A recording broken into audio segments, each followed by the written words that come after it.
মা বাবার খেদমত, মা বাবার কদর, মা বাবার প্রতি সম্মান করা। আজকে আমরা সন্তানরা, আমরা এখানে বেশিরভাগ সন্তান যুবক ভাইরা, মাদ্রাসার ছাত্ররা, আমাদের অনেকের মা বাবা আছে, আবার অনেকের মা বাবা নেই। সবার আমাদের একটা বিষয় জানা থাকা দরকার যে মা বাবার সন্তুষ্টি ছাড়া আমরা জান্নাতে যেতে পারবো না। অনেকে আছি নামাজ পড়ি, অনেকে আছি তাহাজ্জুদ পড়ি, অনেকে আছি হজ করেছি জীবনে অনেকবার, উমরা করেছি জীবনে অনেকবার, অনেক ভালো ভালো কাজ করি, অনেক দানবীর, অনেক দানশীল, কিন্তু মা বাবার সাথে সম্পর্ক ভালো নাই। শহরের ছেলেপেলেদের বেশিরভাগ এমন হয়, শিক্ষিত সমাজের বেলায় বেশিরভাগ এমন হয়, ওরা ভালো কাজ করে, অনেক ভালো ছেলে, কিন্তু ঘরের মার সাথে ভালো সম্পর্ক নাই, ঘরের বাবার সাথে ভালো সম্পর্ক নাই। স্মার্ট ছেলেরা, ডিজিটাল ছেলেরা বন্ধু বান্ধবের সাথে আড্ডা দেয়, বন্ধু বান্ধবকে সময় দেয়, বন্ধুর সাথে অনেক খাতির, অনেক ভালোভাবে কথা বলে, কিন্তু বৃদ্ধ বাবা মার সাথে কথা বলে না। ওদের চেহারা দেখলে ভালো লাগে না, বাবা মার সাথে সৌহার্দ্যপূর্ণ আচরণ ভালো লাগে না, বাবা মার সাথে হাসি মুখে কথা বলাটাকে আজকের স্মার্ট ছেলেরা, যুবক ছেলেরা পছন্দ করে না। বন্ধু বান্ধবের সাথে ভালো কথা বলে, হাসি মুখে কথা বলে, মা বাবার সাথে কথা বলতে গেলে মুখটাকে এরকম কেমন যেন বাঁকা করে রাগান্বিত চেহারায় ধমকের সুরে কথা বলে, আছে না নাই? এই জন্য এই বিষয়ে আমাদেরকে আলোচনা জানতে হবে, বুঝতে হবে এবং আমল করতে হবে। জানি সবাই, কিন্তু আমল নাই। এই জন্য বেশি বেশি আমল করা, ওয়াযাক্কির ফাইন্না যিকরা তানফাউল মুমিনিন, বেশি বেশি আলোচনা করলে আমাদের জেহেনে বসে যাবে। ইযা কাররারা কাররারা ফিল কলবি, একটা কথা যখন বারবার বলা হয় তখন মুমিন মুসলমানদের অন্তরে সেটা বসে যায় এবং সেটা আমল করতে সহজ হয়ে যায়। মা বাবার ওয়াজ আমরা তো সব সময় শুনি, মা বাবার খেদমত করতে হবে, সব সময় শুনি। আজকে একটু শুনবো এবং আমলের নিয়তে শুনবো, নিজের জীবন পরিবর্তন হয়ে যাবে। মা বাবা যদি বেঁচে থাকে, তাদেরকে যদি সন্তুষ্ট করতে পারি, তাদের দোয়া যদি নিতে পারি, ইনশাআল্লাহ আল্লাহ দুনিয়াতেও সম্মান দিবে, আখিরাতেও আল্লাহ সম্মান দিবে। ও দোস্ত, অনেকে আছে মা বাবাকে কষ্ট দিয়ে বড় লোক হতে চায়, মা বাবার সাথে খারাপ ব্যবহার করে বড় লোক হতে চায়, মা বাবাকে না দিয়ে, মা বাবাকে না পড়িয়ে, মা বাবাকে হাত খরচ না দিয়ে, মা বাবার কাছ থেকে সবকিছু গোপন করে বড় লোক হতে চায়। বৃদ্ধ বাবা মার কাছ থেকে টিপসই নিয়া, বনসই নিয়া, সাইন জালিয়াতি করে মা বাবার কাছ থেকে জমি জমা, টাকা পয়সা, ব্যাংক ব্যালেন্স আত্মসাৎ করে বড় লোক হতে চায়। গত 2 দিন আগে দেখেছি এক মা বাবা, একজন স্বামী, এক দম্পতি স্বামী স্ত্রী, হ্যাঁ, স্বামীর বয়স প্রায় 70 বছর, এরপরে স্ত্রীর বয়স 60 ঊর্ধ্ব, তারা তাদের সন্তানের বিরুদ্ধে অভিযোগ দিচ্ছে। গতকালকে একটা ভিডিও দেখলাম, মা তার কলিজার টুকরা সন্তানের বিরুদ্ধে বিচার দিয়ে বলতেছে, আমি আমার ডিজিটাল, আমি আমার প্রফেসর, আমি আমার শিক্ষিত সন্তানের কাছ থেকে রেহাই চাই, মুক্তি চাই। আমার এই ডিজিটাল ছেলে, আমার এই চাকরিজীবী ছেলে, আমি তাকে রক্ত মাংস এক করে পড়ালেখা করিয়েছি, আমি তাকে শিক্ষিত বানিয়েছি, আমার রক্ত মাংস এক করা টাকা দিয়া সে পড়ালেখা করেছে, চাকরিজীবী হয়েছে, কোটি কোটি টাকার মালিক হয়েছে, কিন্তু সে আমার উপর নির্যাতন করে, অত্যাচার করে, স্ত্রীর কথা মেনে আমার উপর টর্চার করে। আমি এই সন্তান থেকে মুক্তি চাই। মিডিয়ার সামনে এসে সন্তানের বিরুদ্ধে কলিজার টুকরা মা দুঃখিনী বিচার দিচ্ছে। এই কপালপুরা সন্তান, ওই সন্তানের চাইতে কপালপুরা আর কে হতে পারে? ওই সন্তানের চাইতে হতভাগা সন্তান আর কে হতে পারে? ওই সন্তানের চাইতে দুর্ভাগা সন্তান আর কে হতে পারে? ওই সন্তানের চাইতে অভিশপ্ত সন্তান আর কে হতে পারে? যার মা তার বিরুদ্ধে আল্লাহর কাছে বিচার দেয়, যার মা তার বিরুদ্ধে মানুষের কাছে বিচার দেয়, ওই সন্তানের চাইতে অভিশপ্ত সন্তান আর কেউ হতে পারে না। কথা বলুন, ঠিক কিনা? কারণ আল্লাহর নবী বলেছেন, রাগিমা আনফুহু, রাগিমা আনফুহু, রাগিমা আনফুহু, কিলা লিমান ইয়া রাসূলুল্লাহ। সাহাবায়ে কেরামের সামনে নবীজি বলতেছেন, হে আমার সাহাবীরা, ওই মানুষটা ধ্বংস হয়ে যাক, ওই মানুষের চেহারা ধুলি মলিন হয়ে যাক, ওই মানুষটা ধ্বংস হয়ে যাক। 3 বার বলেছেন। সাহাবায়ে কেরাম ডাক দিয়ে বলেন, ইয়া রাসূলুল্লাহ, ইয়া হাবিবাল্লাহ, কার জন্য আপনি বদদুয়া করছেন? কাকে ধ্বংস হওয়ার কথা বলছেন? আল্লাহর নবী ডাক দিয়ে বলেন, ওই কুসন্তান ধ্বংস হয়ে যাক, ওই কুসন্তান জাহান্নামী হোক, ওই কুসন্তানের জীবনটা বরবাদ হয়ে যাক, যে তার বাবা অথবা মাকে পাইল, পাওয়ার পরেও তাদেরকে সন্তুষ্ট করতে পারলো না, তাদেরকে সন্তুষ্ট করে তাদের কাছ থেকে জান্নাত কামাই করতে পারলো না, ওই সন্তানের দুনিয়া এবং আখিরাত ধ্বংস হয়ে যাক, ওই সন্তানের উপর অভিশাপ। আমরা আরেকটা হাদিস জানি রমজান মাসের ব্যাপারে, যে ব্যক্তি রমজান পাইল গুনাহ মাফ করাইতে পারলো না, সেও ধ্বংস হয়ে যাক। জিবরাইল আলাইহিস সালাতু ওয়াস সালাম এমন কথা বলার পরে নবীজি বলেছেন আমিন। জিবরাইল বলেন ইয়া রাসূলুল্লাহ, ইয়া হাবিবাল্লাহ, ওই ব্যক্তিটাও ধ্বংস হয়ে যাক যে ব্যক্তিটা আপনার নাম শোনার পরে আপনার সাথে দুরূদ পাঠ করলো না, ওইটাও ধ্বংস হয়ে যাক। নবীজি বলেন আমিন। এরপরে জিবরাইল বললেন ইয়া রাসূলুল্লাহ, ইয়া হাবিবাল্লাহ, ওই সন্তান ধ্বংস হয়ে যাক যে তার বাবা অথবা মা অথবা দুজনকে পাইল, পাওয়ার পরে তাদের খেদমত কইরা তাদেরকে সন্তুষ্ট কইরা জান্নাতে যাইতে পারলো না, জান্নাতি হইতে পারলো না, ওই সন্তানটাও ধ্বংস হয়ে যাক। আল্লাহর নবী ডাক দিয়ে বলেন আমিন। অর্থাৎ আল্লাহ তোমার এই দোয়া কবুল করো, হে জিবরাইল তোমার এই দোয়া, আপনার এই দোয়া আল্লাহ কবুল করো। অর্থাৎ নবীজিও অভিসম্পাত করেছেন, নবীজি ওই সন্তানের প্রতি বদদোয়া করেছেন।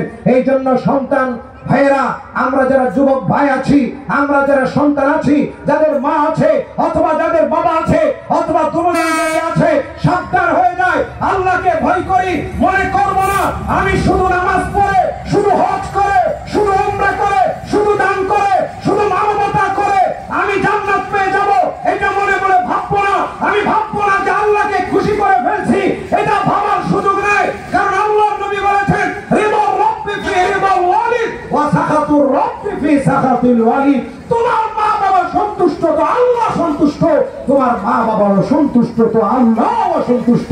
এবং তুমি যতই নামাজ পড়ো, এবং তুমি যতই রোজা রাখো, এবং তুমি যতই হজ করো, তোমার মা বাবার সাথে যদি তোমার সম্পর্ক ভালো না থাকে তাহলে তোমার জীবনটা বরবাদ হয়ে যাবে।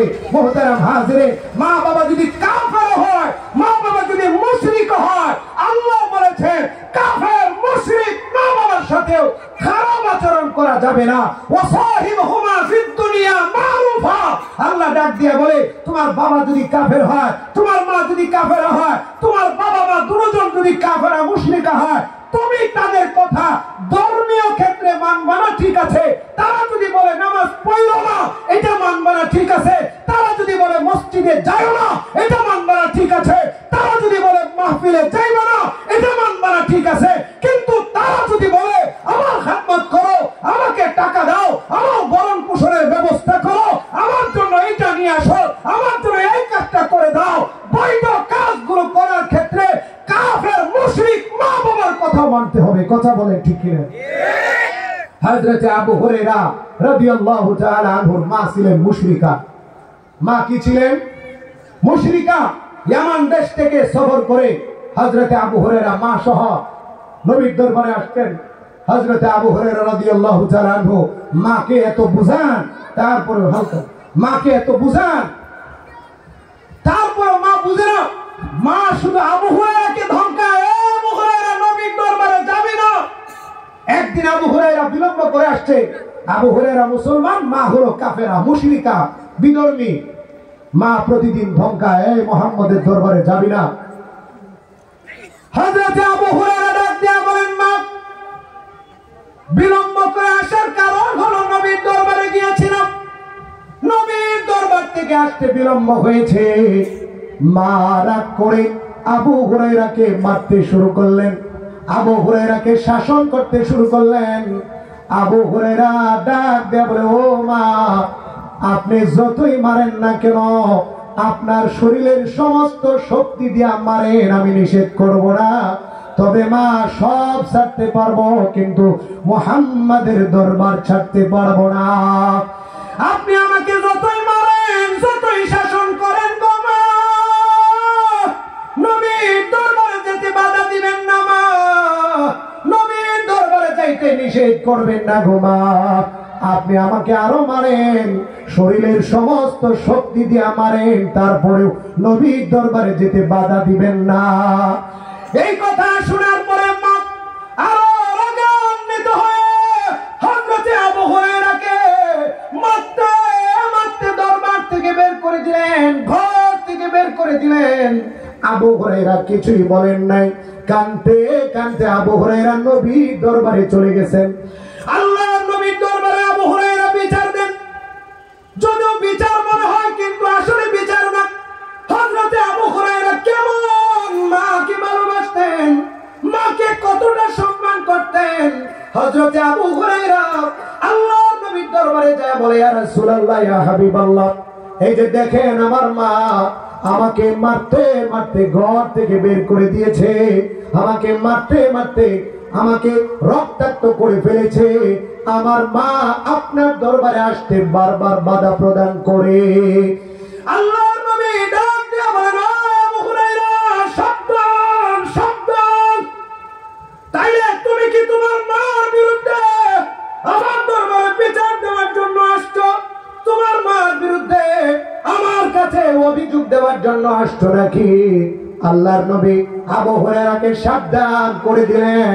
হযরত আবু হুরায়রা রাদিয়াল্লাহু তাআলা আনহু ডাক দিয়ে বলেন, ইয়া রাসূলুল্লাহ, ইয়া হাবিবাল্লাহ, আমি আমার মার বিরুদ্ধে বিচার দেওয়ার জন্য আসি নাই, আমার মার বিরুদ্ধে অভিযোগ দেওয়ার জন্য আসি নাই, তাহলে কি জন্য আসছো? হযরত আবু হুরায়রা ডাক দিয়ে বলে, ইয়া রাসূলুল্লাহ, ইয়া হাবিবাল্লাহ, আমি আপনার দরবারে এই জন্য আসছি, আমি আবু হুরায়রা মুসলমান, আমি আবু হুরায়রা জান্নাতে যাব, আমি আবু হুরায়রা জান্নাতের রাস্তায় চলছি। আমার কয়জার টুকরা মা, আমার জন্মদাতা মা মুশরিকা হওয়ার কারণে জাহান্নামের রাস্তায় চলছে। আমার মা জাহান্নামে যাবে, আমি আবু হুরায়রা জান্নাতে যাব, এটা আমি আবু হুরায়রা বরদাস্ত করতে পারবো না। ইয়া রাসূলুল্লাহ, ইয়া হাবিবাল্লাহ, এই জন্য আপনার দরবারে আসছি, আপনি যেন আল্লাহর কাছে আমার মার জন্য দোয়া করেন। আমি যেমন মুসলমান হয়ে গেছি, আমার মাও যেন মুসলমান হয়ে যায়। আবু হুরায়রা বলে, বিচার দেওয়ার জন্য আসি না, আমার মার জন্য কষ্ট হয়, আমি আবু হুরায়রা মুসলমান হয়ে জান্নাতে যাব, আমার মা কাফেরা মুশরিকা হয়ে জাহান্নামে যাবে, এটা আমি কেমনে বরদাস্ত করি? এই জন্য আমি আপনার দরবারে আসছি। আবু হুরায়রা মাকে এত ভালোবাসতেন, নবীর দরবারে গেছেন ক্ষুধা নিয়ে। সংক্ষেপ করে বলি, সময় নাই। নবীর দরবারে ক্ষুধা নিয়ে গেছেন, আর সাহাবায়ে কেরাম উপস্থিত।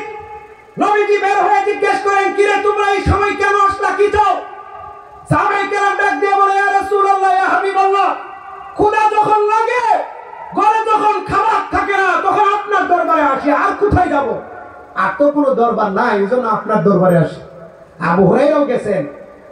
আল্লাহর নবী ঘরের ভিতর থেকে কিছু খেজুর নিয়ে আসলেন, দুইটা করে খেজুর সাহাবায়ে কেরামের মধ্যে বন্টন করে দিলেন, আর বলে দিলেন, আমার সাহাবীরা, আমি ভালো করে জানি এই দুইটা খেজুর খাইলে তোমাদের পেট ভরবে না, এই দুইটা খেজুরে তোমরা পরিতৃপ্ত হবে না, এটা আমি ভালো করে জানি।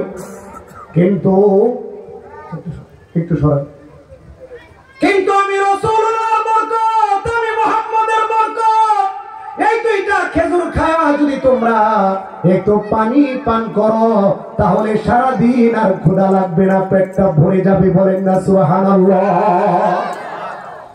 আল্লাহর নবী একটা খেজুর খাওয়া দিল, আল্লাহর নবী একটু থুতু লাগাই দিল, আল্লাহর নবী একটু মেসেজ করে দিল, কুদরতি ভাবে ভাঙা পাটা ভালো হয়ে যেত। আল্লাহর নবীর একটু থুতুর বরকতে, থুতুর পাওয়ারে, আল্লাহর নবীর থুতুর পাওয়ারে আবু বকরের পায়ের মধ্যে বিষধর সাপ দংশন করেছে, ওই বিষ, ওই ব্যথাও দূরীভূত হয়ে যেত। কথা বলুন ঠিক কিনা? আল্লাহর নবীর দেওয়া একটা খেজুর খাইলো পেট ভরে যাইতো।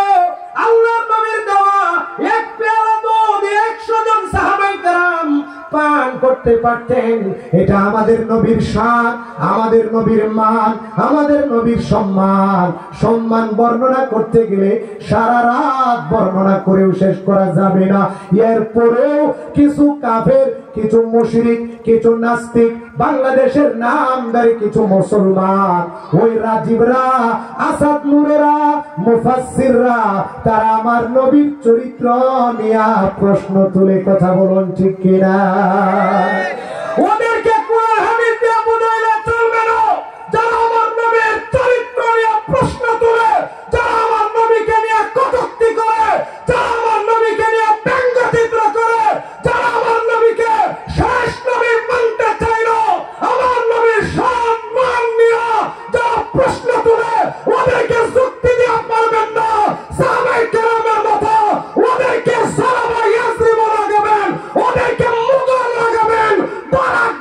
মুখর দিয়ে পিটাইবেন সোজা হয়ে যাবে। কথা বলুন ঠিক কিনা?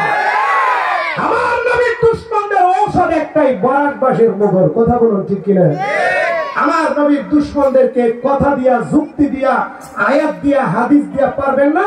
ওরা যদি দেখেন আপনার সামনে নবীকে নিয়ে মন্তব্য করছে, সোজা জরাবায় জীব লাগাই দিবেন, সোজা বরাকবাসের গুড়া দিয়া পিটুনি লাগাই দিবেন, আল্লাহর নবীর আশেক হয়ে যাবেন সাহাবায়ে কেরামের মতো। কথা বলুন ঠিক কিনা?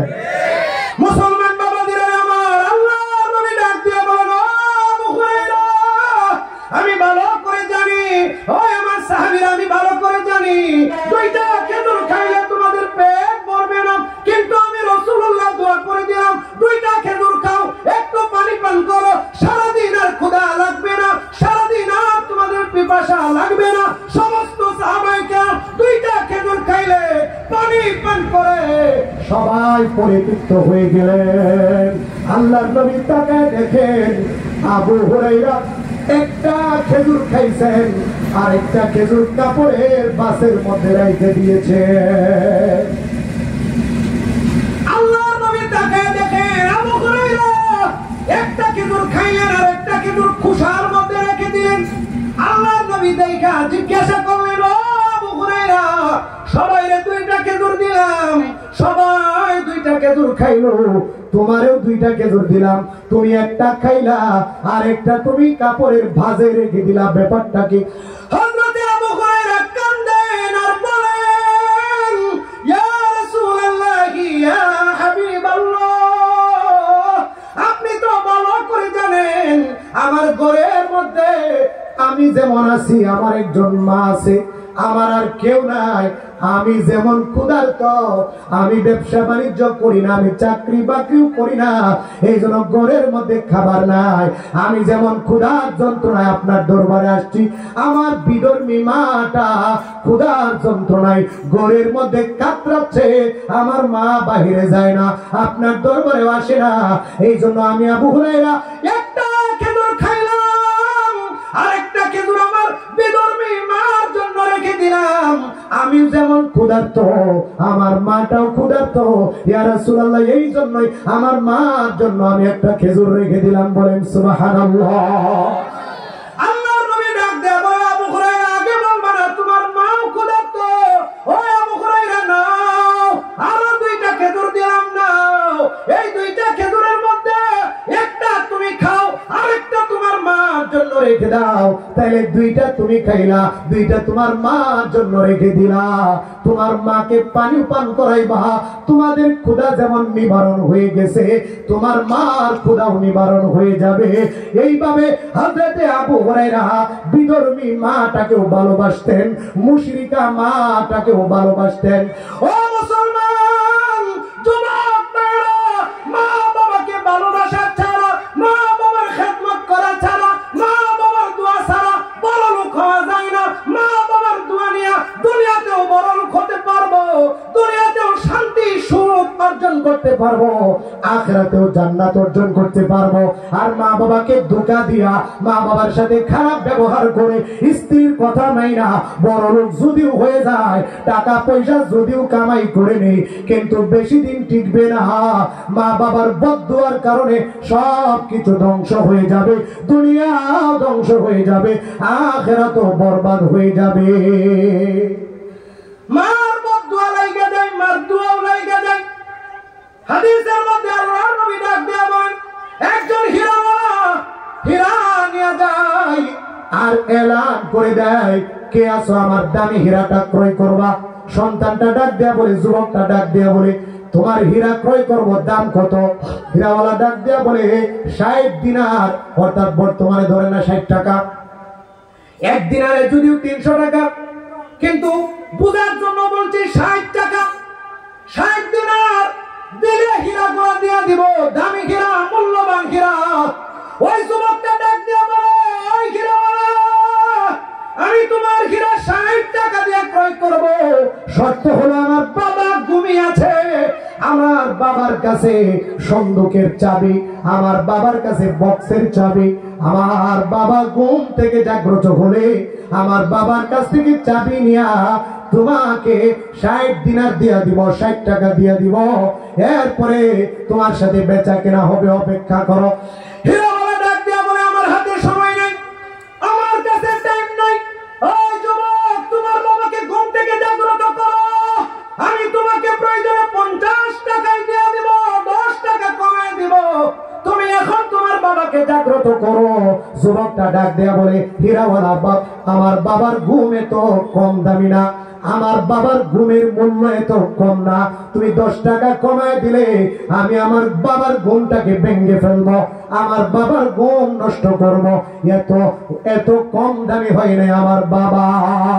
ওই হীরাওয়ালা, তুমি 10 টাকা কমাইলা, এবার আমারটা শুনো, আমি আরো 10 টাকা বাড়ায় দিব, 70 দিনার দিব, কিছুক্ষণ অপেক্ষা করো, আমার বাবা যখন ঘুম থেকে জাগ্রত হবে তখন তোমাকে আমি 70 দিনার দিব।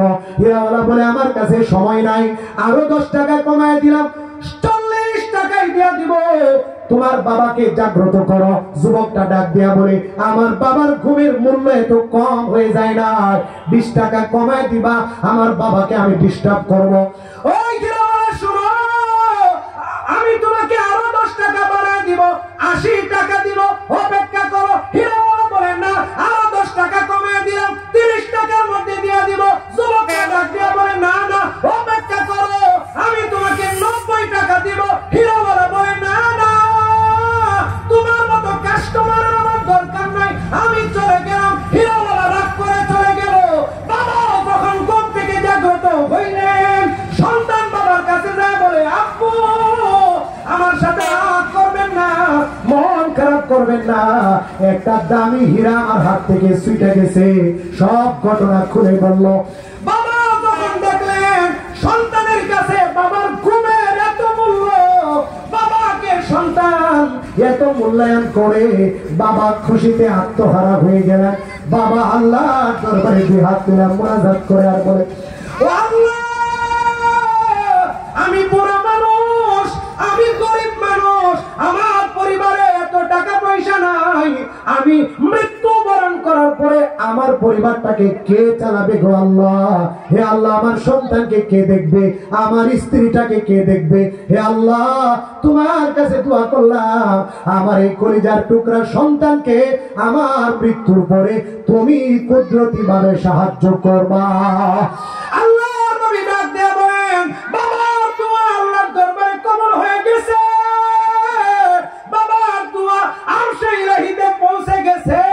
আল্লাহর নবী ডাক দিয়ে বলেন, এই যে বাবা দোয়া করছেন, এই বাবার ইন্তিকালের পরে সন্তানকে আল্লাহ এত সম্পদের মালিক বানায় দিয়েছেন, এত সুন্দর একটা গাভীর মালিক বানাইছেন।